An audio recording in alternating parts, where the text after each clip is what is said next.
উফ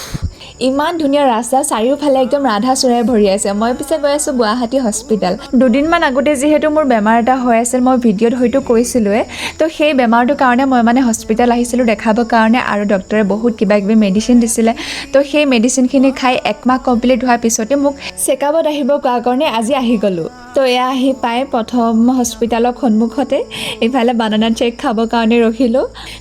জল্দি খাই ফিনিছ কৰি তাৰপিছত গ'লোঁ আমি মেডিকেলৰ ভিতৰলৈ আকৌ ডক্টৰৰ ওচৰলৈ গ'লোঁ ডক্টৰে পিছে মোক এতিয়া আকৌ দিলে টেষ্ট পৰীক্ষা কৰিব মা কি কৰোঁ মানে ইমান ভয় লাগে বেজী সানিব বুলি তথাপিতো মানে বেজী সানবোৰৰ আগতে পৰি থাকোঁ বাৰে বাৰে উপায়তো নাই সেয়া আৰু টেষ্ট পৰীক্ষা কৰিবৰ কাৰণে টেষ্ট অলপ লৈ ল'ল আৰু দি দিলোঁ নে কি কয় এয়া দেখিছে ন মুখৰ একেবাৰে ভাজি নোহোৱা হৈ গৈছে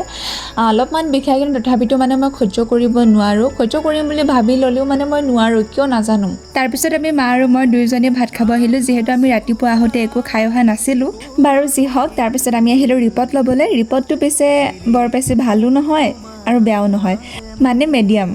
তাৰপিছত ৰিপৰ্টটো ডক্টৰক দেখুৱাৰ পিছত এগালমান আকৌ মেডিচিন দিলে তো সেয়াই আৰু মেডিচিন অলপ ল'লোঁ আৰু মোৰ হাততো আছে মা বেগতো আধা আছে তো লৈ মেলি আমি ওলাই আহিলোঁ মেডিকেলৰ ভিতৰৰ পৰা আহি পাই বাহিৰত আৰু মা আৰু মই দুয়োজনে কুঁহিয়াৰ ৰস খাওঁ বুলি ৰখিলোঁ খাই এতিয়া গাড়ীৰ ওচৰলৈ গৈ আছোঁ মোক পিছাকৈ ফেচটো দেখিলে বেমাৰী যেন নালাগে নহয়নে কিন্তু এই ফেচটোৰ ভিতৰত যে কিমান যে বেমাৰ ভৰি আছে মেডিচিনৰ ওপৰত ভৰপূৰ সেয়া কেৱল ভগৱানেহে জানে বাৰু যি নহওক আজিৰ ভিডিঅ'টো ইমানেই আজিলৈ আহিছোঁ বাই